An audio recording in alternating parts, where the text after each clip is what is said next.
how's everybody doing? Beyond, I already checked in a little bit, but this is exciting. This is our first chance to get everybody together, I think, at least since I've taken over from Rick. Like, I never had the opportunity. yeah, so it's been a long time. I know Dennis was like, I've never been trained on this. So I'm like, well, dude, you've been doing this for how many years? So, Yeah. I got set at the camera, says here, point and listen to what they tell you in the headphones. Yeah. That was before I came along. Yeah. Rick's Well, I like, say it's Rick's fault. I Wait fit a minute. myself here. That wasn't me. Yes. I believe you, Rick. That was about 3 people before you, Rick. Probably. Well, the hope is that by the time you leave today, you actually have some good ideas of what is like a win on a weekend, and what when you walk out, like, can you feel like you've done a good job, like what we're doing. So that's kind of the hope of today. We're going to cover a little bit of just our philosophy of who we are and why we're here as a video team. We're going to talk about some of the basics, focus and headroom and all this stuff that we already kind of know, but we haven't ever really talked about it formally.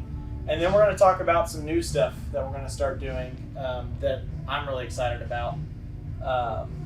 So that's kind of going to be the day. And then we're going to watch some videos and we'll be out of here. So I'm going to let Kaysen start us out. He's going to talk us through what is our role.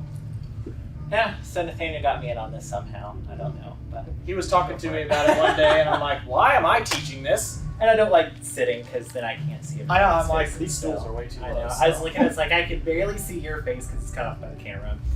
But I'm excited because this team, I freaking love this team. Everybody does just an amazing job on the weekends in general, Me too. and so surprisingly, Kinda, I'll give yeah. you a little bit. Coming along better though.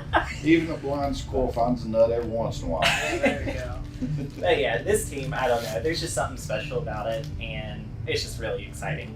So I get the honor to talk about what our role is, which our role, we're worship leaders.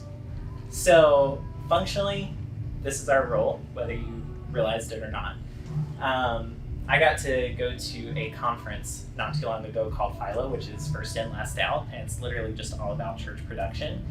And one of the seminars that I went to, they were talking about like the role of creative team. And it surprised me that, I guess it shouldn't have, but it's so easy with what's going on in the world today to get here and just be here. And just be like, oh yeah, we're a camera team. We do camera ops. You're not just camera ops, you are the camera ops. And it's actually a quite important role, like it's a very vital role for what we do. So the next part is we are helping lead others to worship. So it's not only in the room, it's easy to just be aware of your surroundings because that's where we mainly are. But it's so important to remember that we're also casting worship or leading worship for those online. I know Nate mentioned it this weekend. In Romania, I think it was one of the Ukraine refugees was watching the service, and he was just, that's the first time that it opened up a conversation for Rachel over at Forget Me Not Ministries over there, and just hearing how some person way across the world heard the story and just started opening up. Like we're helping incorporate that moment. So never forget that there are people online. I know even my mom in Virginia watches it from time to time. So we're leading all over the place. It's also not just the worship leaders on the stage. It's so, like I said, it's easy to think, oh, well, they're the ones that are leading it, we're just capturing them. But it's everybody. And it's not just camera ops, like it's audio, it's video, it's everybody that helps make the weekend happen. All of us are leading people in worship, which I think is really cool. And it's just such a helpful reminder, so that way we know the weight of what we're doing and we're not just taking it lightly, because it's a great role. So an important thing to do is to stay present. So it's easy, like I said, for us to get caught up in just trying to get another shot. Well, of course we want to get shots, but it's important to know why we're getting the shots. Think of also what brings you into worship, because where we're leading worship, 9 times out of 10, I would even say 99.9%, if it helps draw yourself into worship, it's going to help draw others into worship as well. Just the creativeness that we can do through these cameras, absolutely outstanding. Also, it's important to know who's singing, what's playing, what's happening. So I know Nathaniel and them do a great job of putting together stuff in Planning Center early. So one helpful thing to do is to go throughout the week and just listen to the songs that's going to be playing this weekend. Just knowing the order of service, who's singing. Sometimes the songs will change from time to time, or like the pace of it will change a little bit. But they do a really good job of trying to make sure that that is as close as what they're going to be singing on stage. So that way you're just familiarizing yourself with, okay, how can I lead people through that? Because I don't know about y'all, but for me, seeing what's happening as you're hearing it, there's something special about that. So as you hear the drums like starting up really hardcore and you're just like, okay, nothing's happening. But you get that shot of the drums that can help visualize what they're hearing. It helps draw them that much deeper into that moment of worship. So that's a great thing to do throughout the week. The next thing is, how can we not only invite people into worship, but keep them engaged? That's why we do the different shots. It's not just so, oh, well, we want to show people what's happening, but we want to have them feel what's happening and visualize, okay, this is how other people are getting into worship in that moment. So then that just it's an open invitation to that moment of worship. The thing I wanted to bring up is some creative shots. So the first one here is just people raising their hands throughout the worship set. So now somebody's like this, like that's kind of distracting, you know? So you don't want to do it if there's like back and forth so much that you can't focus on it. But if there's somebody just standing there with their hand raised, what a powerful moment. Because they're already in worship. So you're just invoking that emotion. Okay, people are in worship, and it's just another invitation for people to join in that moment. So whether you want to focus on the hand and kind of blur out the back, or even do a rack focus, different things like that just to create a new visualization to draw people into that moment of worship with God, absolutely gorgeous. The next, I know we've seen Hannah do this quite a few times. That's beautiful because she's so into that moment and she feels the Holy Spirit in the room, and she's just feeling that moment of praise and worship. So if you're on camera and she goes like this, stay with her because you're drawing people into that moment. And I think, it gives me cold chills. It's so beautiful. The next one, this is actually one from our weekend not too long ago, but it's easy to think, oh, well, we're just getting the singers. But what else is happening in the room? At this moment, it goes from a darker color to a bright color with Jesus all over the screen. So just seeing that moment of not necessarily change, but just seeing everybody worshiping, the bright lights on stage, it's capturing what's happening in that moment. Because a lot of times, Chris, and I think you've even done it before, the lighting has a huge play on people's emotions. The color of it can evoke emotion. So just seeing that build, I swear, I get cold chills a lot. I don't know, it's amazing. So the next thing is why behind. So we're looking to capture what the Spirit is doing in the room. So it's important to stay, Capital S.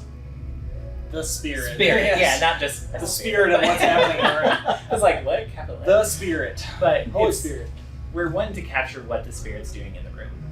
And that's why it's so important, even throughout the week, that we say in prayer, that we are praying even just for the weekend service. Whether you're serving or not, just stop if you think about it and just pray over the weekend. Because, like I said, we're leading so many people, and it's such an important role that we're aware of it, whether we're actively serving in that moment or not. Also, ask yourself, why am I setting this shot, and what does it do to elevate this moment?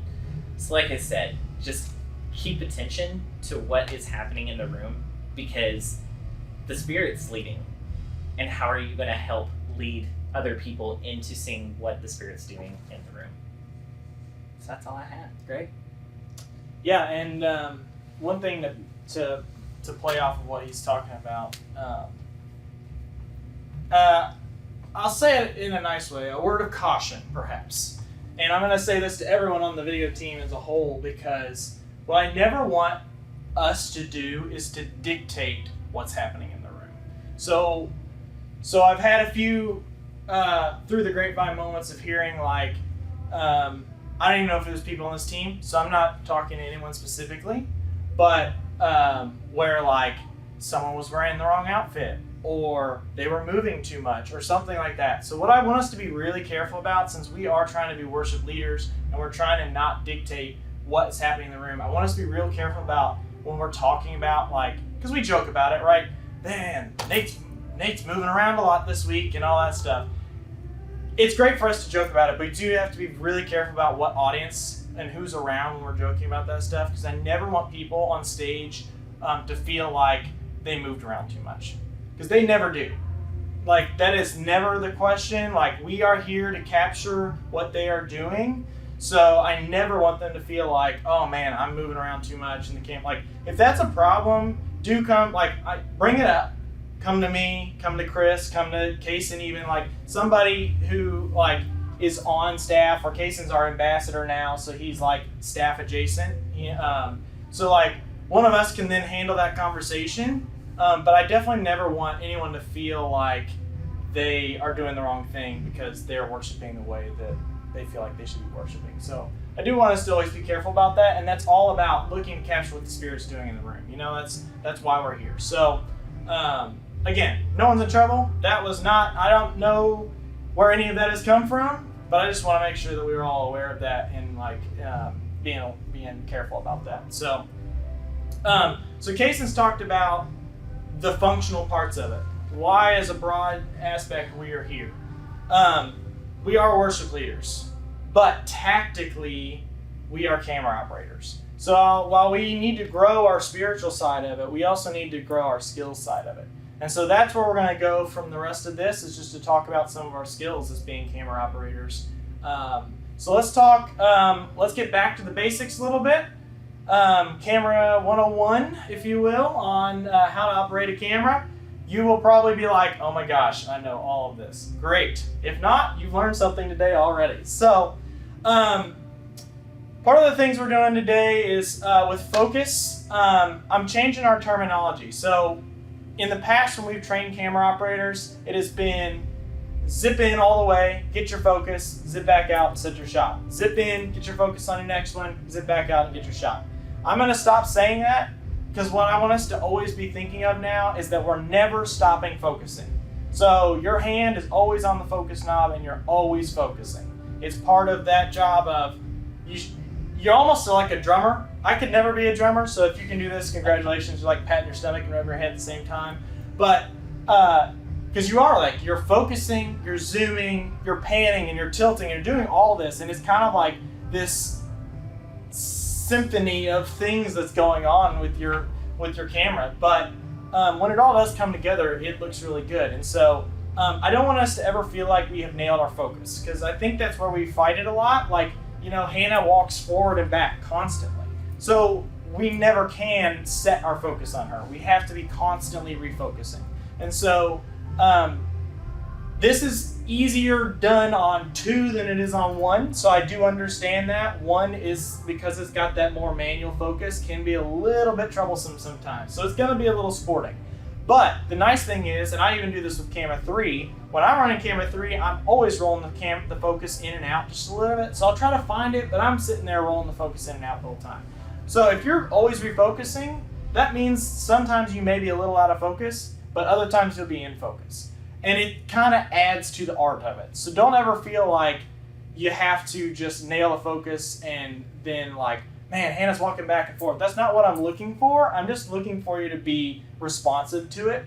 So don't also feel like, because of this whole never stop focusing thing, don't feel like once you're on the screen, it's time to stop touching that focus knob. Like, still touch the focus knob, because you may be out, you may be adjusting, people are moving, all that's happening. So just be ready for that.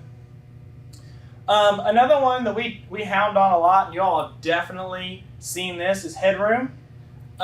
So this is a great demonstration of some different headrooms. One that is bad, two that are bad, and then one that is good. what I didn't put over this, and we're going to talk about this in a second, is the whole point of setting the headroom right is actually to get the eyes where we want them. And so I've told this to our directors, like, if we had a teaching shot, say, of Nate, and we had Nate head to toe, we had Nate, like, our pockets up shot, and we had a third camera that was maybe, like, just the bust shot, just of his head. The whole point of that is so if we're cutting from camera to camera to camera, that his eyes are always in the exact same spot. So we should be able to go in the back and look across all the shots in the multi-viewer, and all the eyes should be lined up. So for you all, functionally, that still means most of the time you're putting their head on that line because you've got that gray box on your viewer. So putting a headroom on that line is pretty much always where you want it, except for when you get further out than head to toe.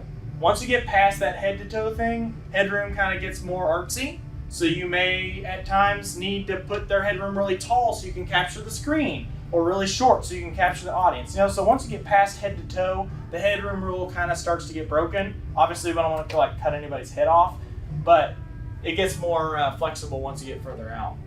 But if we were doing like a close-up shot, like that middle shot, there are times where our headroom, because of the eyes thing, should actually start to chop off their head. Now, we're never taking shots that are close enough that we're doing that, but that's kind of the general idea. So,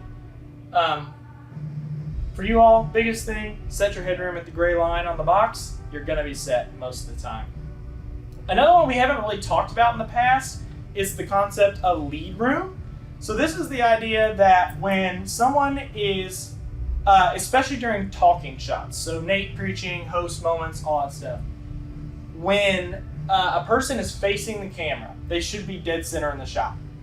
When they start to turn away from the camera, there should be more space in front of them than behind them. So that's the idea of lead room. So depending on how they're moving, how they're turning, you're gonna be moving a lot to keep with them. But it keeps those shots looking natural because otherwise you end up with this one where the lady's like looking right at the edge of the frame, and that's not what we want. So, so just keep lead room in mind. It's one we haven't talked about a lot. So that's a good one. Another one we really haven't talked about, if you're a photographer, you probably know this a lot. This is hounded. The rule of thirds. So this is this weird phenomenon. I'll call it weird, I guess. Just with the science of photography and how your eyes see things and the way your mind like perceives things, it's really cool. But your mind really loves when stuff is not center in frames. Now this does not apply to teaching shots, so please don't put Nate in thirds of your shot. We'll be complaining. But during worship and those more artsy moments, like the rule of thirds is really cool, and I already see you all doing this, whether you know you're doing it or not. This is kind of when Kaysen's going, hey, can you offset them?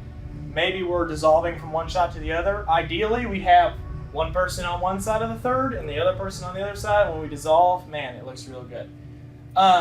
So the rule of thirds is this. So you can see this grid, and I may eventually turn these grids on your cameras because, or at least put a button that you can hit to turn it on, because during worship, having that grid could actually be really useful for setting up shots. Huh? Why aren't they? Because I haven't done it yet. Oh, okay. What? Mostly because we installed our cameras the week of Easter, so it was like mad rush just to get Easter happening, and I haven't touched them since because I've been busy. But this is something that I would like to put on because there's like function buttons on your monitor. So like F1, hit the button, it turns on the grid, and then you would have it. I think that could be really cool. Another reason why this grid is helpful, even on your cameras, is because when we do have teaching shots and you want to keep people centered, the rule of thirds actually really helps with keeping people centered as well, because we always want teaching shots to have the person in that middle third. So I'm actually going to give you all a video demonstration of why this is important. Keeping in mind, like what Kaysen was saying earlier, that our deliverable, our product, as a video isn't just for the room. It's for online, it's recorded, so it's put on social media during the week. So we can't just think if it looks good on our screen, it looks good everywhere, because that's not exactly the case. So that's what I'm going to demonstrate here. So I'm going to take a clip. I don't know who is running this, so if this is you, I'm not making fun of you, I apologize. But this is a week of, we had... to the throne of grace. I don't remember his that we name. might get help in He's time only of been here need. once. So this is Well, the why shot. am I able to He's go to moving. Jesus We all. to I get think help? this because this guy moved a lot.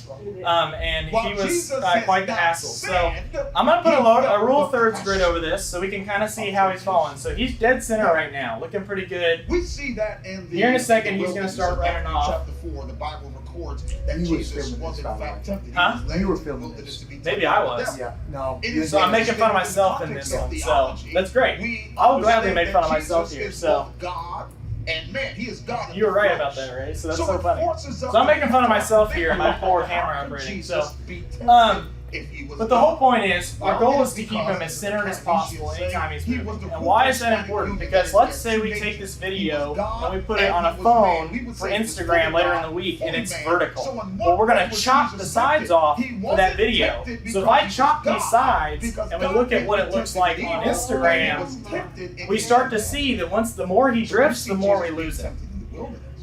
I And watched so- Jesus relate to my struggle. We have ways of getting around that in some of our recordings, so it hasn't been a huge issue up to this point. But we have other things we want to do visually, even in the room, that will matter. If you have the So, let me capacity take an to do the example. thing, One of the things we've been wanting to do is be able to show full screen slides while still showing camera shots. So Bethel Church does this thing where they have this, they have their camera shots cropped, so they're square, and then they have like a full screen graphic shot right next to it. If we don't constantly, and this is gonna be a job, you're gonna be tired, I promise. It's just part of it. If we don't constantly follow them, that shot will not work because they'll drift in and out of that shot. So we have to be able to nail that. So I really want us to be practicing that now because I'm pitching this idea very soon to start doing some of this stuff. So I want us to be ready for those moments where we're taking these shots and being able to like keep up with them. So having that rule of thirds grid, I think on your cameras will be useful because you can kind of have an idea where we're going to crop stuff and where you'll be losing them if you're not keeping up. When it comes to square pictures like that, Yes. where does the top and bottom get cropped? So for your all's perspective, everything will be the same the way you operate it. So your headroom will still be the same. All right. Your side, like you'll still keep them center. It's not like you need to offset them in a weird way. You'll still keep them center. I do all the cropping and adjusting to compensate for that. Okay. So you would do nothing different than what you would do normally. So we really wouldn't lead that shot. No, because there's really no room to lead it. Yeah. Like I mean, it wouldn't be much. there's not much room. You could bump it maybe up against her back a little bit, Mhm. but my guess is But lead room applies more when they're hanging than it does constantly, because otherwise you get some people, they're like, I'm over here, and now I'm over here, and now I'm over here. And if you're trying to lead room, you're never going to keep up. So center is first, but then if they're hanging there for a while, start leading them a little bit to make it look better. So my guess is she was probably just pointing around the room real quick, so they just didn't have time to really worry about lead room. So that's a great example of why that stuff matters. We've also had stuff, we've started doing this, I don't know, we had a game a couple months back where we did this like picture-in-picture thing and we cropped some of the shots a little bit. So we're going to be cropping shots more and more, so I just want us to be ready for that. Another thing we've definitely talked about is pacing, about how fast we move. I want to frame this broader than probably what we've been used to. The idea of pacing for us has probably been like how fast you push and pull. But I want pacing to be broader than that. Pacing is not just how fast you push and pull, but how fast you pan and how fast you drop and all these things. And also, it includes the whole team. So for some of you, sometimes we may have a fast song, but you're still moving slow. Why? Because the cameras are being cut quickly. So pacing isn't just the speed we move, it's also the broader team. So that's kind of that being aware of what's going on. If you hear the director cutting shots, boom, boom, boom, boom, boom, you probably don't need to be moving all that fast yourself, because if you start to take a drop real slow and they cut it and they immediately cut off, we'll never see the full drop. You know, so being aware of your surroundings, understanding the pacing, not just of the song, but of the director and things like that, is very helpful. And in that, if it is faster, make sure to switch up the shot a little bit. Yeah. That because it's not saying don't move. Don't move. Yeah. Switch it up, whether it's back out, move to somebody different really quick. Just make sure you're keeping that in mind as well. And some of the new stuff we're going to be talking about today, I think will actually make that easier. So we'll talk about that in a little bit. Another thing I just want to be aware of is dead space. This shot is probably like a push or a pull. So I'm not picking on this shot by any means, but it was a perfect example of what I'm talking about. So the dead space in this shot is, you can see it. It feels awkward, right? In between them. So all that dead space there. Again, we're not going to dictate that the band needs to stand closer to each other. That's not the goal. But if we had just taken the rule of thirds grid here and maybe zoomed this shot out just a tiny bit, that would have made the shot feel a lot more relaxed because there would have been a little more equal space between them and the sides and all that. So, so just be aware of dead space. There are weeks where we have 5 or 6 vocalists on the front line and dead space isn't a problem at all. There are some weeks where we have 2 vocalists on stage and dead space is a big deal because there's not much going on. So we just have to be aware of it. I don't see this nearly as much as I used to, so I do think we've improved in that a lot. I have the pacing shot in there twice. I'm not sure why I did that. Another thing, if you've been trained recently on camera stuff, is this common language. We are working on a site to resource you all with some of this stuff. Yeah, if you want to take a picture, you're welcome to. A lot of this stuff y'all already know because you hear it every single time we're on. There are some terms that we're going to slowly start phasing in. The directors probably already say something along these lines, but they don't say it consistently. And so I want to make sure that our directors, this is more for the directors in a way, but I do want to make sure that our directors are talking consistently. So when a director says, you got a shot of Sam dead center, and he needs you to move them out of the line so that we can set up the next shot, instead of saying, hey, can you pan Sam left or something? There's actually terms for that. So like in this case, push Sam left would mean take Sam from your center on your viewfinder and move him towards the left. So you're actually panning right just a little bit. So those are some of the terms. We're gonna, once we get the site stood up with some of these training resources, I'll make sure I'll have a link to this. But overall, this is stuff you learn organically. So I'm not saying please memorize this list of things. Just understand that we are working to standardize the language from the directors to make it easier on you all. So I do expect most of y'all will learn this organically. Just want you to see it, because some of these terms we don't use very often, like rack focus. I think half of us maybe know what that is, where you take your focus and you go from one point to another point. 3 does this all the time, where like you may have the closest singer to you in focus, and then you rack focus either in or out to get the person in the back in focus. So I've heard directors use all different terms for that. And so I want to make sure we're consistent with our language so that everybody's on the same page. Same thing, I think everybody knows what these shots are. Static shots, head to toe. Head to toe is literally from head to toe. It's got their feet in the shot. Knees up means put it at their knees. Pockets up, we've hounded pockets up over and over again. Imagine where the bottom of their pockets are. So if I stick my hand in my pocket, wherever that goes, that is the bottom of the pockets. That's the pockets up shot. So that's kind of what we're looking for in the pockets up. And we all know that we say pockets up all the time. That is our standard talking head shot that we always use. And then waist up would be higher up. So that's like a belt loop. And then you've got the different types of shots. So 1 shot, 2 shot, 3 shot, depending on how many subjects are in your thing. Also, we've started using this when we talk about wide shots. So a wide shot for us is usually a 3 shot. It's not the whole stage. If we want the whole stage, it's a full wide shot, and a full wide shot is literally zoom your camera as far wide as you can get it. So those are the 2 differences in those terms. Any questions about the basics? We've had a few along the way. Feeling good? Good enough? Great? Great. All right, now on to some new stuff. So we're going to talk about style of shooting today. We're going to spend the majority of our time on style. This is not a hands-on day, so here's what I'm going to preface this with. This is going to be a slow transition. We're going to work our way into it, and we've been working our way into it. Some of the techniques I'm going to teach you all today, we've actually been teaching you all, and you may or may not have known it. Who knows?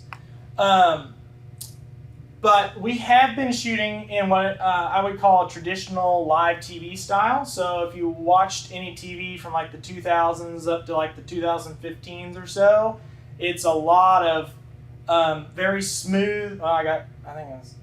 Very smooth, flowy, entertaining shots that are lots of pushes and pulls and drops and pans, and basically what we're doing now. So that is kind of what I call like the IMAG style. It's very traditional. You'll see it at a lot of venues that just have IMAG for the sake of magnifying what's going on stage. We are going to start working to transition into what is called the cinematic style.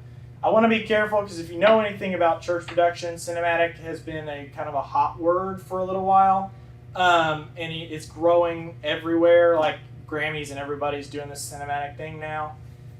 That also means black bars like you'd see at a movie theater and 24 frames per second and all the stuff that we're never going to do.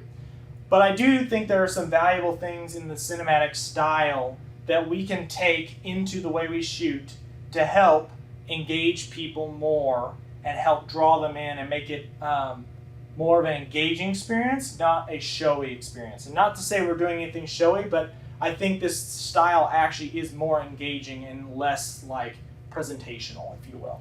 So cinematic is highly energetic. It's rough around the edges, and it's very engaging because of that, because it feels very natural. And so we're going to see some videos of it. We'll talk about it. And like I said, we're going to ease into it. It's not going to be an overnight transition, because also if we did it overnight, we'd probably have people complaining because we're going to get, my camera's so shaky and all this stuff. And that's not the point. We're going to ease into it. But over time, people will be much more engaged because of it. So because of all that, I'm calling it hybrid cinematic. It's not true cinematic. So if you go start looking up cinematic church videos, just be careful what you find, because you're going to find a little of everything out there. People have taken it from like handheld, I'm going to shake the camera all around, to like smooth as can be. And Southeast made this transition a few years back, and I know they struggled with the complaints about it's too shaky, it's all this stuff. They've definitely gotten better because of it. But the hope is all for the purpose of being more engaging and more natural. So I will say, just to put it out there, this does mark a significant shift in how we shoot from now on. So what I will say is directors and myself are going to be kind of sticklers about this in the nicest of ways. I do realize that changing the way we shoot sometimes is challenging, because we're all used to it. I myself am included. I get on a camera and I've been trying this out for a few months and I still fall back in my old ways. So there's tons of grace for that. I'm not going to be like, oh my gosh, I can't believe you did another pull. Like, so don't hear that. That's not what I'm saying. Again, most of us have already been starting this rate. It's not going to feel as significant as you think it is. But I do want to say, like, we are going to hold us to it. My goal is to push us into this, and I don't want us to slip back. So if anything, that's for y'all to help hold me accountable as well, that I don't get lazy and be like, I'll let that slip. Like, I want us to get there because I do think it will be good for us. Another thing that's driving this is the hope that down the line, we're going to introduce new cameras, more cameras into the room. Not new cameras, but more cameras into the room. So the hope is to take camera 3 as it is and move it back to where camera 2 used to be, and this last shot off to the side, if y'all remember, some of y'all probably remember where that used to be by the vomitoriums. And then we're going to take 2 C300s, like it's in the back of the room right now, put those on a wireless rig, and have that as our mobile cameras for stage. Like up in the ceiling? No, like handheld. So it'll still be handheld, but it won't be like shoulder-mounted handheld. Okay. It'll be like handheld. And it's more rough and gruff. So the point being, part of this transition is also helping us prepare to add more cameras that won't be our traditional TV studio style cameras. They're going to be cinematic cameras that are much more handheld. They're lighter, easier to use. They'll be cool shots, but they will be shakier shots because they're not on a gimbal or on your shoulder or something like that. So we want to make sure that all that marries together and feels really cohesive and not like, oh, clearly got the really nice camera 2 shot, and now we've clearly got this handheld shot that's, whatever. So the goal is to kind of marry all that together. So are we going to need more camera operators? Down the line, yes. And hence the reason why I was answering your question of going, we never have enough camera operators. We can always have more. I would hope, though, to that question, we get away from this idea that we always have to have every camera filled. Camera 2 will always be filled because that's our talking shot. But the hope would be maybe one day we have 2 stage operators, and maybe one day we just have that, like, 1 in a slash shot or something like that. So we'll be able to change up what cameras we use, which will also help us change our look from week to week a little bit, so it doesn't feel like we always have the same shots every week. So yeah, let's get into it. Another part of the reason why the change, if y'all don't realize, we have over 3,000 people in the room every weekend, but like Kason was saying, we also have almost 2,000 people online every weekend. Half of the church attends online right now. So what translates in the room is even more difficult to translate online. When you're in the room, you're seeing the IMAX shots, but you also are feeling, the lights and the sound and the bass is going, and like you've got the crowd experience, and all these things are drawing you into this moment. When you're at home on your TV or on your phone, it's much harder to understand what's happening in the room. And so what I want to help us do is translate some of that energy through our shots into the online experience and out of the room. So this is going to help do that. We're looking to engage everyone. Cinemax style is centered around telling stories through video. So the whole point is, it's hence the cinema. It's storytelling. So that's why they call it cinematic. It's very story oriented. Brings us back to that question of why am I getting this shot? What's it doing to elevate this moment? A lot of that is going to be important for this. And then I already said, I'm getting ahead of my notes here. I want the video experience to match what's happening in the room. A great example of this is often to take your experience on a weekend, on a great weekend, watch it in the room, feel it in the room, then go watch it online and see if it translates online. I'd say it translates about 50% online right now. And so the hope is that we can translate a lot more of that online. Like, if it's a big moment, I hope that you're feeling that online, even if you're watching on your phone. So what does it look like? I think the best way of demonstrating this is to show you all videos of what it looks like of some churches that are doing it well. I will warn you that, again, the stuff is all over the place. Just shoelaces are too long. So we can talk a little bit after we watch each video if y'all want to just be like, I saw this, I heard this, like what do you think of that? So let's just watch a video. I'm going to play through one here. This is from Bethel Church. Also another warning, Bethel, I don't want to say this offensively because it's the church as a whole, but Bethel's not like us in a way. They're very charismatic. That's a good way of putting it. So you may see some flags, you may see some dancing. They're not doing painting today, but if you see that, don't worry. We're not going there if you're not about that. So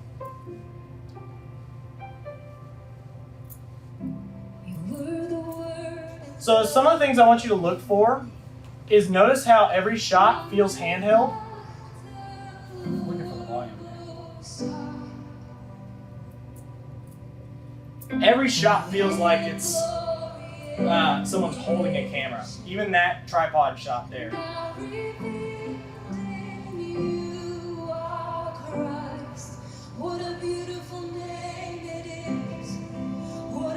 Nice the gym shot. One day. We're working on it.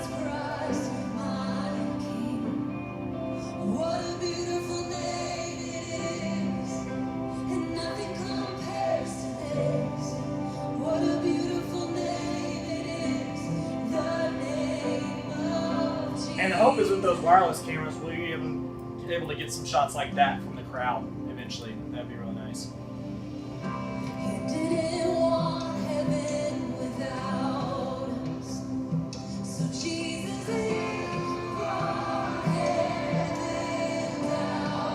What you're not going to find in any of these shots is pushes and pulls.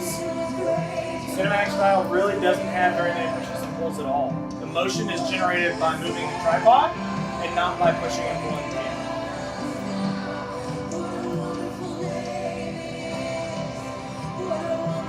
So they're doing a lot of focuses, rack focusing, stuff like that. Isn't that a pull?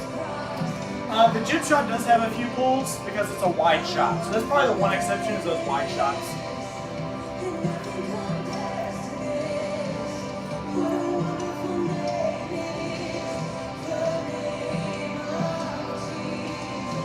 Notice they're starting to build the shots a little bit faster too.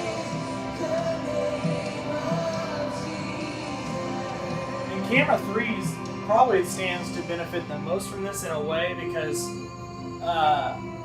the motion gets less, like you don't have to be as smooth. You don't have to worry about being as smooth. Especially on the longer shots. Yes, when you're like.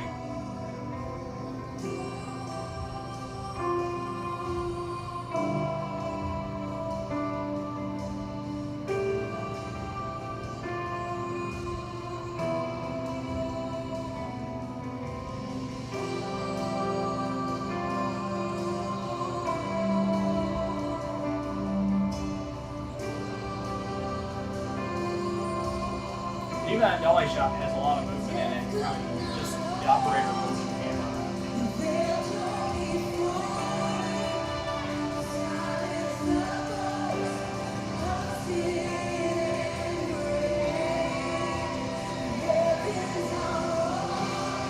Notice how as the pace of the song starts to pick up here, that the shots are getting more aggressive. They've eased into it, but the shots are getting shakier.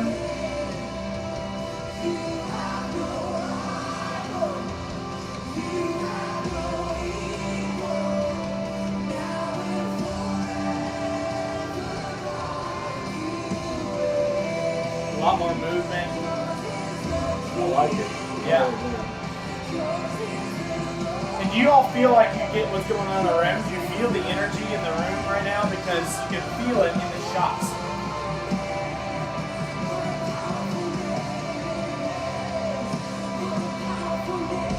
There was a walking shot on the read. A lot of times on the free shot, they'll increase that lead room because they're at the direct side of the singer.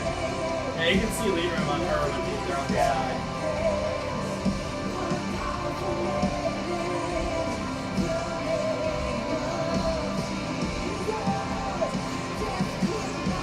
So it keeps building from there. I don't want to spend too long on this since this is a 3-hour service. So now that's with pre-roll and everything. So they get a lot of stuff. But so starting to get the idea of what it's going for. Any questions specifically about this? I'm gonna show you some multi-viewer video as well with comms traffic because I want to hear you to hear how the director's calling some of this stuff as well, and you'll be able to watch specific cameras. It won't be the same song, but yes. Is this something we can start incorporating now? Yes, the goal is Right. I mean, this right weekend. now, If start we want to trying start do this weekend, we can start doing some of this stuff. Yep. Well, I'm just thinking, I love this with camera 1 because that's all I did. Yes. And with it getting so shaky, but that's Yeah. okay. Yes, that's okay. Okay. Again, that's where we played our strengths, right? Yeah. We know camera 1 has a lot of vibration in it. Yeah. Great. It makes it easier to do this, Okay. you know? And I don't know. Yeah, we'll talk about it towards the end, Okay. but some tricks for the cameras themselves to help Okay. do this. So. Okay. Well, too, one thing, it's more cohesive because as you're shaking, like you said, camera 3 is already on its shoulder. There's no way to have that thing Yeah. completely steady. Yeah. So the more it feels cohesive between the camera shots, I thought my shots was. Can I get rid of the chair and just stand? I do that all the time. I've That's done how I that operate. too, yeah. Yeah. If you You're like just- it, or if you'd rather I have a more- stool so you can sit down when the message gets going, I want you all to feel prepared for this. So like, Okay. if there's something that I can do to help make it easier, like swapping you for a stool 1 week or something, please let me know, because I do Okay. want to help make this easier, and I want you all to feel comfortable. I love to stand up. I literally have to change shoes because these flat-soled shoes do not help my back, but I'll stand up the whole time just because I feel like I can get into it. Even during teaching, I can sway with Nate and keep up with him better. So You don't think that's distracting for people behind us? the swaying? Not No, necessarily. not your swing, just The us being standing? I don't think so because you're so close to the booth, especially. Well, and honestly, the camera's still taller than you Yeah. for the most part. So they're not looking just at your head. They're seeing more of the camera than anything. And that's part of why we wear black too. Blend in. You know, I don't think once people get into it, especially during worship, I don't think they are paying attention. So yeah, I don't think it'll One be a of the things problem. I've noticed is that there are no zooms, no Yes. pushes or pulls, Yes. but they're taking their body, physically their body, and going in and out. You Yeah. know, A lot of the Quickly. movement, I a mean, lot of the not- movement comes from the worship team or from just moving the camera to different points yeah. and not pushing and pulling a lot. That doesn't mean you can't use your zoom to set up different shots, but it does mean you can do a lot less pushing and pulling. Now there are times where, again, we're going to do kind of a hybrid of it. I don't always hate like a really slow creep as a way of doing some things. When we're doing the welcome shots and so forth. Not necessarily. This applies more to worship. I do want to be careful that we don't get into like Nate and we're still like feeling super handheld. We will go back to a more smooth like method when we get back to talking, but during worship, getting more flowy, more movie, and all that stuff. Where was I going with that? No, it was your question that prompted it. So maybe if you re-ask your question.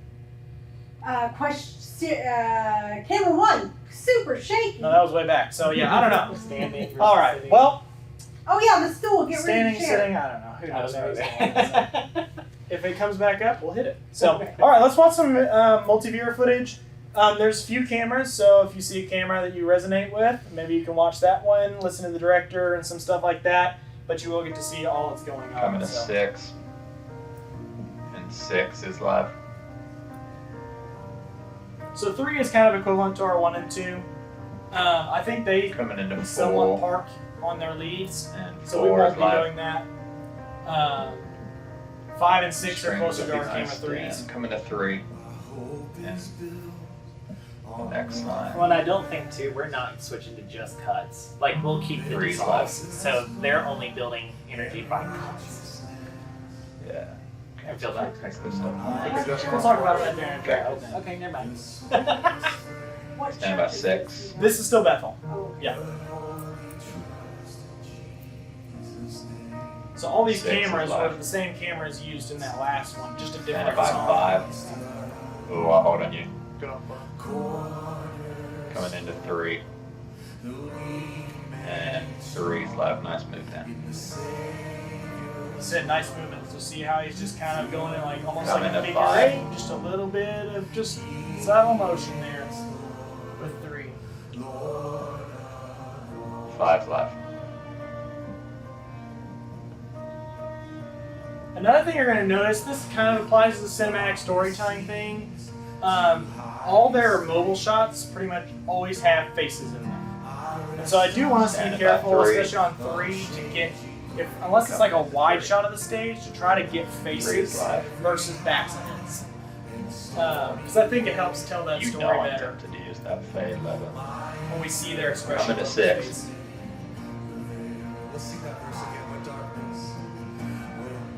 Look at And camera 6 4's is got a live. hand shot over there. Standing by 4. And 4 is live. Coming to 3. Off to the move. And 3 is live. And they're very much like us. Nice You can move. hear he's not really instructing the cameras much. guys Gives the doing camera awesome. operators a lot of freedom to set up their shot Standing by and read 4. what they're doing. That's what we already do. 1 actually, I just came from 4. And 1's live. Standing by 6. Come to 3 first. 3's live. And And see that hand in that Six shot? off to save I his think life. after this point, we would have been like, oh my gosh, there's a hand in my shot. But it's like, that's what's Six happening in the is room. live. Let's let it happen. If the director doesn't like Looking it, at the director five. can tell you, I want something different. And I'll take the move from Allison. And 5 is live. Sorry.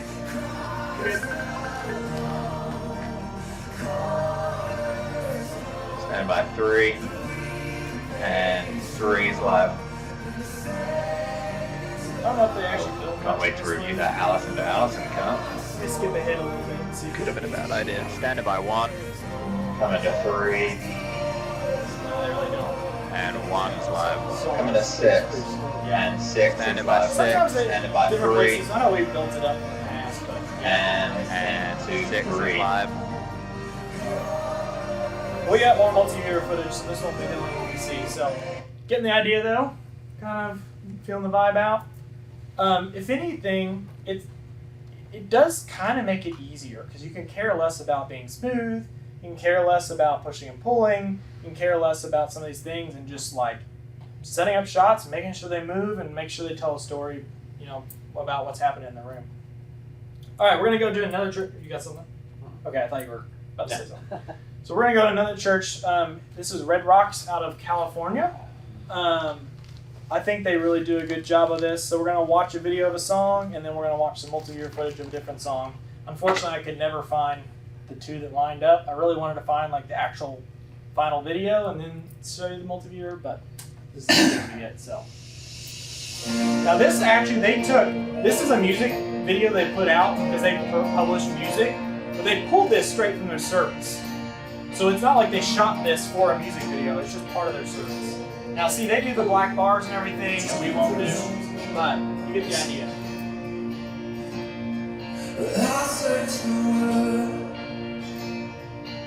But again, notice how those static shots are not really static. They also have a jit still, until we have a jit, we can't get to the shots. That's a back shot. I do like that one because it tells the story. Put me back together. And every desire is now satisfied. What's up, Brandon? Here in your love. Your background is dark. It's a trend right now. Yeah, And I think that changes. it does to some degree. Yeah. Better than you, Lord, there's nothing. Nothing is better than you.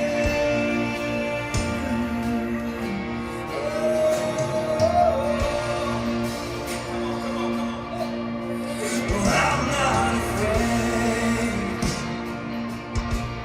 to show you my weakness. Maybe 5%. My fears exhaust when you see them all, and you still call me friend. 'Cause the Yeah, this God, isn't very far off from where we're at in a lot of our shots right now. He's the God of the We're just valley, adding a little bit of movement. and there's not a place your mercy and grace won't find me again. Oh, there's nothing better than you. There's capturing the lights.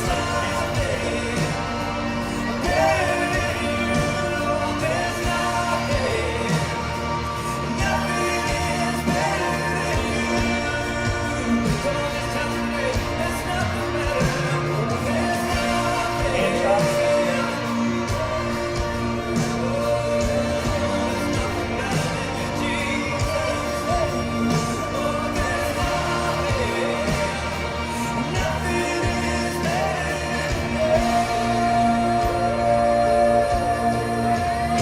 And also notice how every shot they're getting, like the people are engaged, like they are they're watching out for that stuff.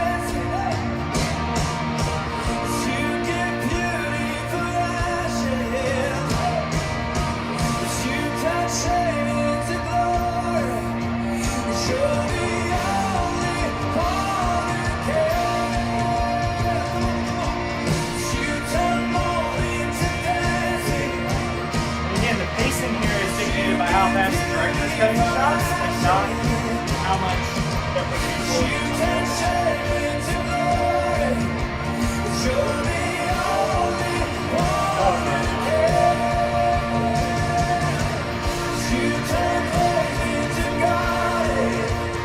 But again, you start to see energy of it picking up again. Shots are getting shakier, they're getting a little more moody, that vibe.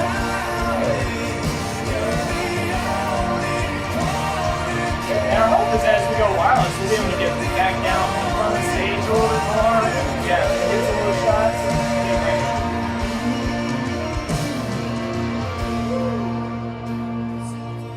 So, you get the idea.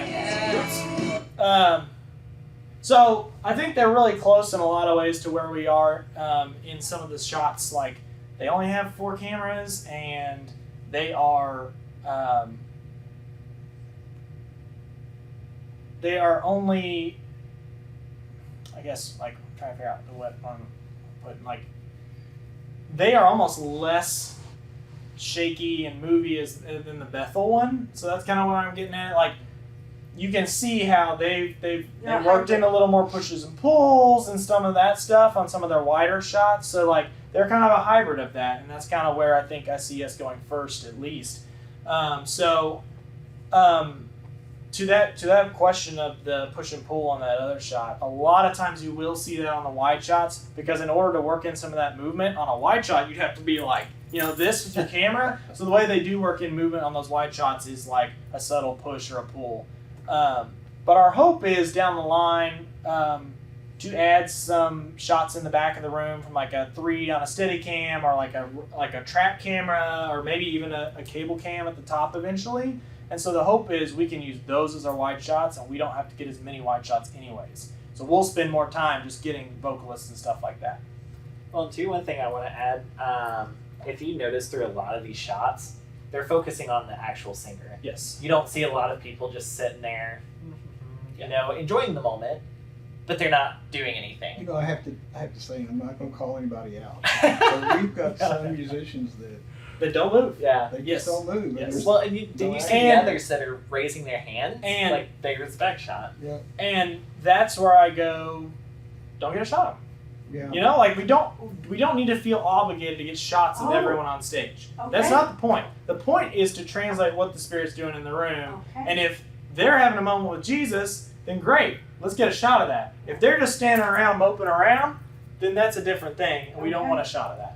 So don't feel like we just have to get people on the screen for the sake of saving face or their ego or something. Like that's not the point. So yeah, like if they're not doing anything, they're not getting screen time, and that's okay.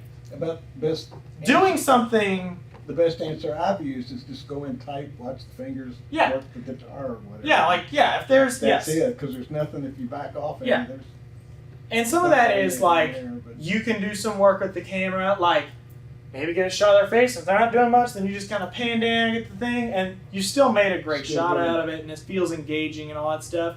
And you've kind of helped make up for the fact that they're kind of just standing there strumming, Yeah. So, and I know that the worship team is working on that. Like, we're not trying to manufacture energy, but we are trying to say, if you're excited about this, be excited about it. Like, don't just stand around. If you like it and you're like, maybe I'm a little timid or something, like, it's okay. Like, feel like, work up to the point where you can get out and be a little more expressive, because we do want to capture that. And that is part of the worship leading thing too, of going, it's not just a personal thing, it is a corporate thing. So leading sometimes means we have to step out and lead. And that may mean we have to do something that we're still trying to get more comfortable with, So the band is working on that. Again, not to manufacture energy, but to say, if you've got it, let's work on pulling it out of you and like making it actually happen. So, but until then, we've still got options. Yeah. So, and to that as well, if you ever see somebody in the middle of worship, but say, I know a lot of times like it'll be Hannah, Sam, and another lady that's singing. If one's worshiping, but the other one's singing, and we haven't gotten any shots of that, don't forget to get the one singing first, just so it's not like, well, I hear a girl singing, but she ain't moving her lips. Yeah. Like, that just, it feels awkward, so make sure to set that establishing shot first, I so that way should've people pulled know who are singing. versus Man, I can't get this just to one, pause. just praising. Still beautiful. Sorry, I'm gonna You're try to fine. get this to pause. Whoa! Y'all can see the shot that I'm trying to get to, that back shot of that person Yeah. holding out their hands. Mm-hmm. That's a great shot. They're not singing, but they're engaged, Mhm. and that's the type of shot we're looking for. This one I even like that it works that it's from the back in a way because they're not singing in this case. After I just told threes not to get back shots, but there are certain moments. But the idea is, again, is it engaging? Does it feel like it's bringing people into the moment, or do we feel like we're alienating people because we're showing their backs? You know, like there's that fine line there. But I like this because you see their hands out, and so you get the idea of what's happening here. You don't need their face in order to see that. But I do know we have some times where we shoot like, and part of it's just because of the way our stage is, and like we try to shoot like the vocalist on the far side of the stage, and just because the only angle we have of them is their back, they may not have their hands out or something, so it just doesn't end up being a great shot. So it's like, great, we'll just can that, we'll do something else, you know? So we don't have to feel obligated to get certain shots, and it's kind of that checklist thing of like, let's capture what's happening, and let's not feel like we have to get a certain list of things that we just have to get every song or something like that. It's about the spirit, not a checklist. Yes, exactly. And you get to see, what I think is really cool, you get to see a lot of shots of the crowds in this, and I really want to keep that in mind, because it's like, what is happening on stage is not what we're capturing alone. We're capturing what's happening in the room. And so I do like seeing those moments where even people are worshiping. We're not quite to the point where we're putting crowd shots on the screen. So it gets a little weird when you're showing it in the room. If we were doing online as like a separate cut, we probably would have more shots of the crowd. I did see a church while I was checking this out that during their greet moment, you know, we do the greet moment, and right now we're just doing kind of a wide shot. They actually do show people greeting each other on the screen. So we're kind of talking through that and what that might look like, but that could be a cool moment to pull more people in too as well, to be like, the point is the people and why we're here. So like, if we can pull them into those shots and get some of that, that's a win, honestly. So, all right, let's watch some footage from this church on a multi-viewer, and you'll hear some of the same stuff. Oh, this one's the part thing. So their one is equivalent to our one. Ready, 4, take 4, ready, 3, take 3, ready, 2, take 2, ready, 5, take 5, ready, 6, take 6, ready, 1, take 1. Now you can hear the pace that they work at. They work at a 4, much take 4, faster. ready, 5, take 5. But again, this is kind of why the push and pull thing only works certain times, because you don't, when you're moving this fast with your cuts, you don't have time to push and pull and set up another shot.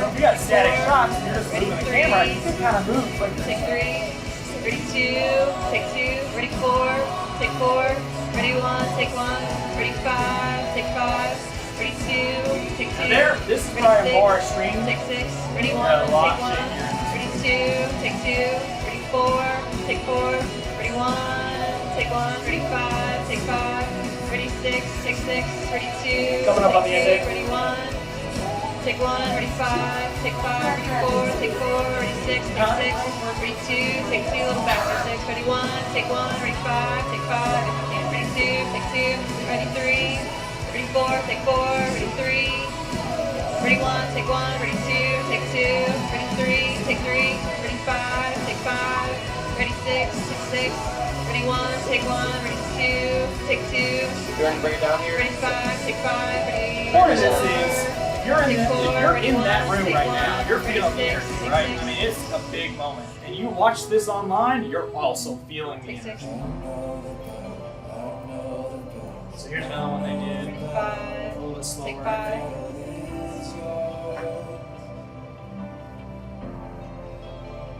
Ready, 3, take 3, There's that thing right there. ready, 1, take 1. Or too tight. Ready, 6, take 6, Sam and assistant director, which we do ready, occasionally 5, on holidays take and stuff 5, like that. We did this past week.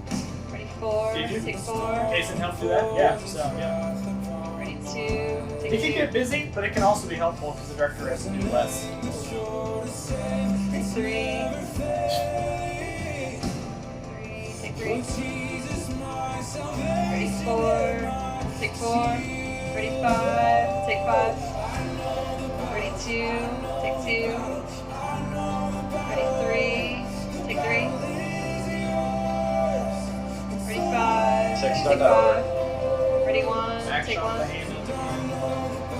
Ready 4, no, ready 2, take 2. Hang out real quick, six. Yeah, go ahead.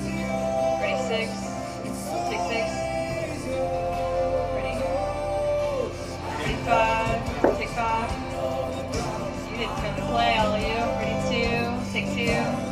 Ready 4, take 4. Ready 5, take 5. Ready 1, take 1.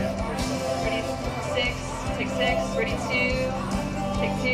Ready 4, take 4. Ready 2, take 2. Ready 5, take 5. Ready 1, take 1. Ready 4, take 4. Ready 6, take 6. Ready 2, take 2. Ready 1, take They're 1. moving. Ready Go, 5, girl. take 5. Ready 4. And you see, like, when you're moving this fast, there's gonna be shots that are like, whoops, you moved before you're supposed to and all that stuff. But you kind of pave over it because everything's moving in that way. So when there's a shot where you're like, whoops, I moved too soon, I thought the director was off me, it kind of goes in with the vibe, you know? So that's why I say, in some ways, this is actually easier. In other ways, it's gonna be more challenging. But, I mean, some of us have spent 20 years nice and smooth. yes, exactly. Jerking the camera around with something. Oh, I had a Should bad day. do, I knocked right? the camera. Yeah. What So, the heck? so that's why we're going to ease into this. We're going to take our time, ease in, starting this weekend, right? But I think you get the idea. So I'm not going to ham a bunch of videos and all that stuff. We're going to do a lot of this just practically live in the room, and we're going to take time and learn it together and all that stuff. So to your point, does somebody have a question? I was going to ask you, playing into this, Yes. are there any plans to change up the stage set?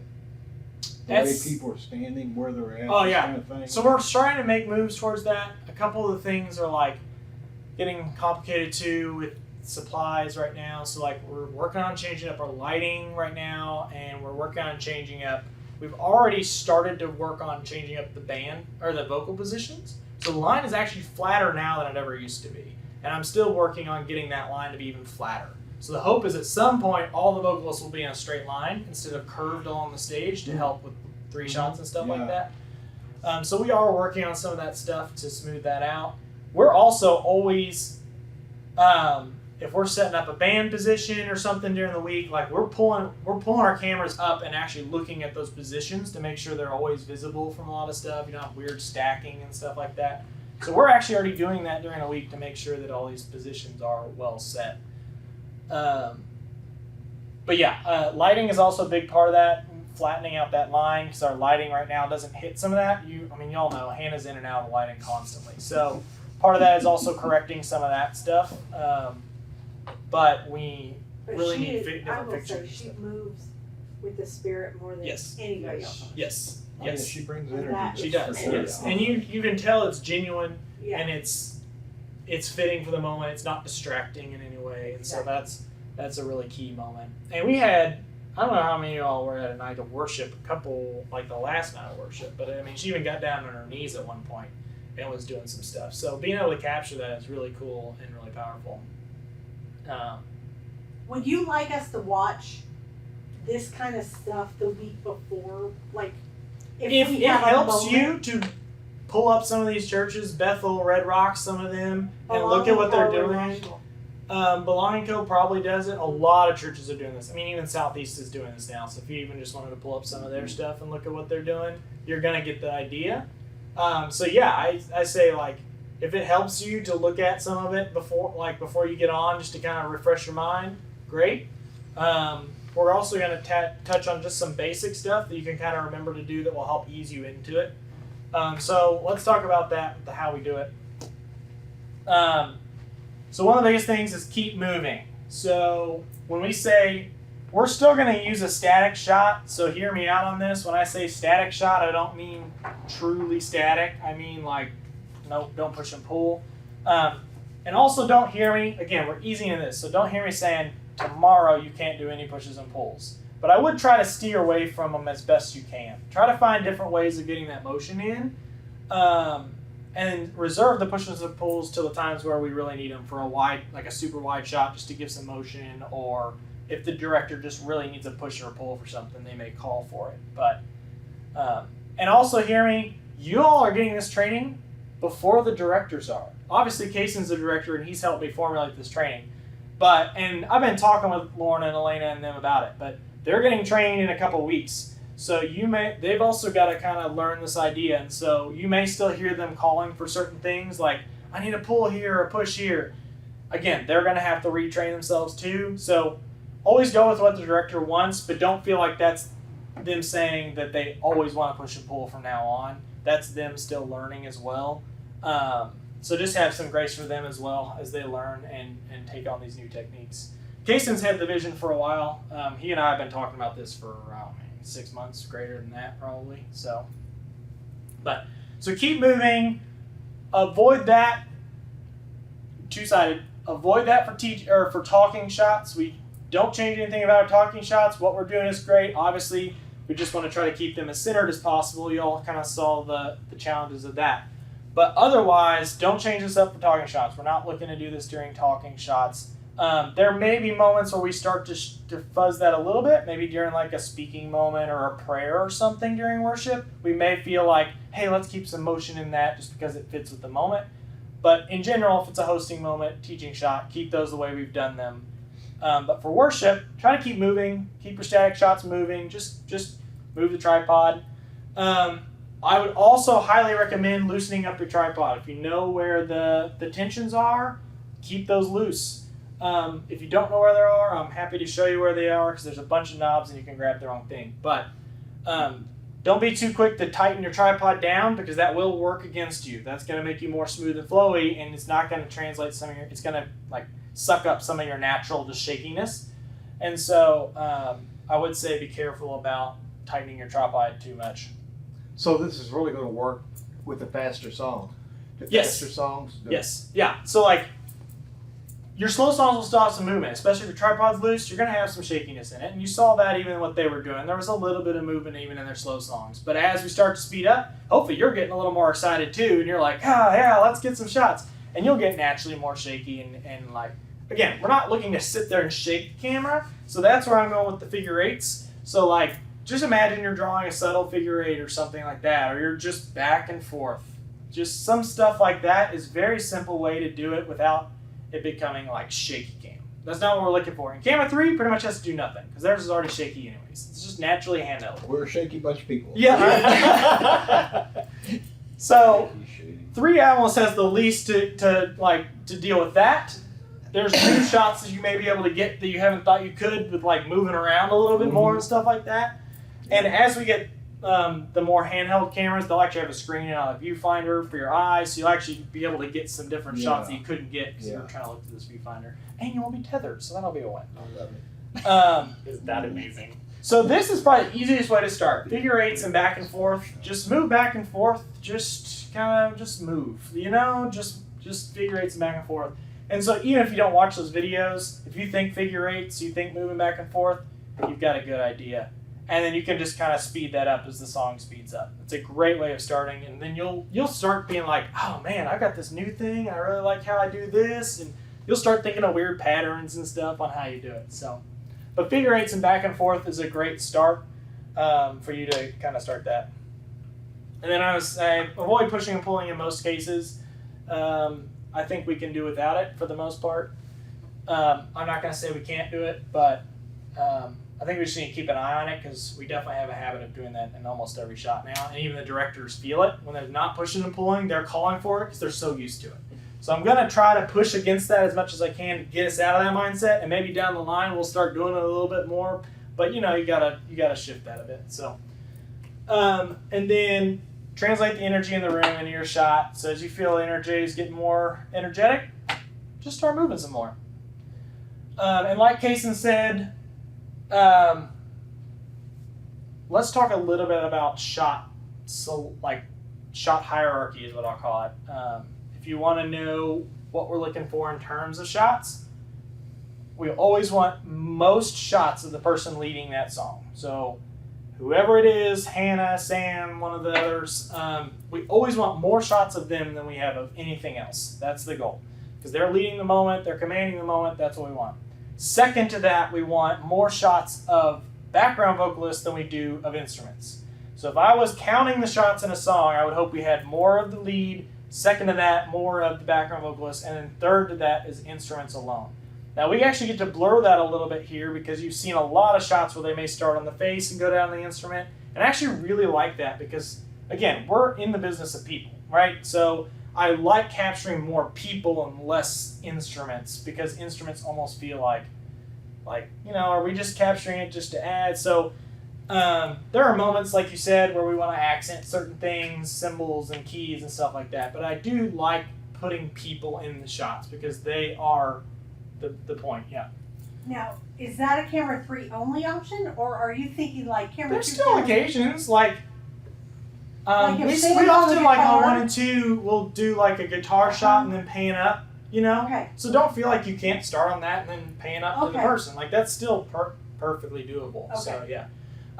We've stopped kind of doing instrument shots on 1 and 2, like of the drums and stuff, mostly because we don't generally have a good shot of them. It's in the dark. Yeah, it's in the dark, and so we kind of reserve that for 3. So, and again, if our point is to get more of the vocalist, then we have plenty of shots of the instruments on 3, 4, and 5. So we don't really need more shots.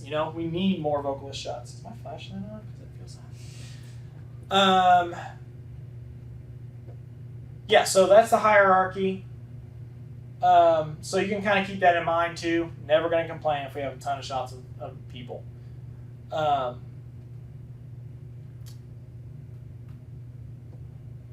Yeah, I think that's the majority of that stuff. Any questions? Any more questions about how we do it?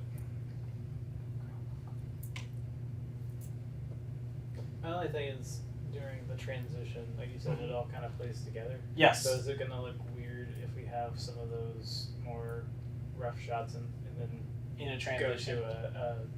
go to a pan? So if you think about like how our songs typically arc, even on a big song, it usually comes back down at the end, or it may stay big. The hope is that the directors are either taking like a cymbal shot of the cymbals, or they're taking a wide shot of the room or something to do that transition. I'm really trying to work with directors to avoid transitioning on people. We often get like a shot of Sam at the end of a song, and we hang on that song all the way through the song transition, and then we may take an instrument shot. I'm really trying to avoid that. Our transitions should be instruments or wide shots. Down the line, maybe a jib shot or a dolly shot or like some camera 3 in the back of the room behind the crowd or something like that. So I hope that answers your question, because I think the thing is like we're trying to avoid shots where you would have to worry about that. That's what we're talking about, like as we're transitioning to the new style. Oh, I see what Like- you're saying. Like if we have the old style and then the new style. Yeah. Back to back. Yeah. Don't think of it on like a song by song basis. Think of it like on a shot by shot basis. And that's where I go, we're all going to be kind of working together in this. And so it'll be a little bit of perhaps an awkward transition at first as we all start to get into it. So I would say, in a way, you do you, and let the directors and myself coach individuals and stuff on, hey, can you do this just a little bit less because we're trying to marry that together or something? Like, we'll worry about that. That's kind of a director's job. You don't have to worry too much about, am I doing this too much because, someone else isn't or something like that. Does that answer your question? Well, and 2, we've got practice. So Yes. if you're ever like, I don't know if this is too much, don't know if this is too little, try it. Yep. Try it, especially during practice, because then the director can help coach that. Yep. Being like, okay, maybe slow it down just a little bit or add a little bit more motion to it, but yeah, try it. Yep. Be Try it. creative. Yep. We'll always tell you if it's too much or too little. Like we're always like, don't feel like you can't do something because you're unsure. Either do it or maybe ask or whatever. Like it is ultimately the director's job to tell you whether what you're doing is right or wrong. And it's not a personal thing by any means. It's very much like the director's in charge of marrying this whole thing together and making sure that it all comes together. So yeah, I love when people try stuff because we can always tell you, nah, that didn't work. Well, I mean, too, if directors ever question, because I know I've seen this shot before, and I'm like, what are they trying to do? Like, what? So if you even just go to where you're going and go back up, they kind of know, okay, I think he's going to end up landing there, because you see, okay, he's going right back to the same point, or she. They're going back to the same point that I didn't know what they were doing, but now I know, okay, they're getting ready to try something. Mm-hmm. So if they're like, I don't like that, go ahead and just show it, go back to where you were, just so they know you're going to do a different transition and try it. Okay. You also have a good opportunity to, with this technique, to have shots that can kind of live on into infinity. Like camera 3 is a great example of this. Like, and I've seen you do this when you're running camera 3, where you'll like get a sway going, and you'll just kind of do this, and because it's like that, you can keep doing that for a while. The director can kind of take it whenever, and you're not waiting for the director to say like ready 3, and then you start swaying. Like if you can set up a shot and go ahead and start some sort of movement before the director even readies you, then great, because that just means we can work even faster. So, yeah, I think that's Any other questions? I will say, as always, we rehearse here. Band rehearses every Thursday night, 6 o'clock. The band also rehearses every Saturday at 1:45, give or take. No, 2:45, right? Yes, 2:45, give or take. So if you ever want to come in early on a week that you're on or something and practice some of this, you're welcome anytime. If you're going to come on a Thursday, probably good to give me a heads up, because I don't normally stay late for that, but I will gladly stay late if y'all want to come in and mess around with cameras and try some of this stuff out. And those times there's people on stage that you know, and so it's a great chance to actually practice it with people on stage. So do feel free. Those moments are there for us, and they're great opportunities to practice and learn some stuff. So I hope y'all feel good. I hope y'all get where we're going. And I mean, again, the whole point and why we started with is, like, we're want to capture what the Holy Spirit's doing in the room in the best way possible and make sure that that's translating to everyone. So if you've got that in the forefront of your mind, we're already winning. So great. Wow. I mean, it is literally 8 o'clock on the dot. So we couldn't have done better with this. Well, thanks you all. I hope you really do feel like this has been a good, first time around. We will not be doing these very often. But I do like to try to get everybody in every now and then and just give a refresh and stuff. So cool. That's all we got.